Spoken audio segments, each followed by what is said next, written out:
রুহুল ভাই আছেন? আরে ইউসুফ ভাই, ভাই আপনার থেকে কিছু টাকা নিয়েছিলাম, এনেন আপনার আসল টাকা, এনেন আপনার লাভের টাকা। আপনার জন্য আমি সন্ধ্যাবেলা মুরগির বিরিয়ানি বানাই নিয়ে আসবো। আচ্ছা ভাই। আরে হয়তো অনেক ভালো, আমার আসল টাকাও দিল, লাভের টাকাও দিল, আবার সন্ধ্যাবেলা নাকি মুরগির বিরিয়ানিও খাওয়াইবো। রুহুল ভাই আছেন? আরে ইউসুফ ভাই আইছেন? ভাই এই যে নেন আপনার মুরগির বিরিয়ানি। কি উপলক্ষে আপনি আবার মুরগির বিরিয়ানি খাওয়াইতেছেন?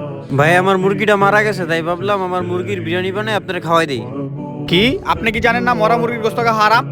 মরা মুরগির গোস্ত খাওয়া যে হারাম, এটা তো আপনি জানেন। আপনি কি এটা জানেন না সুদ খাওয়া যে হারাম?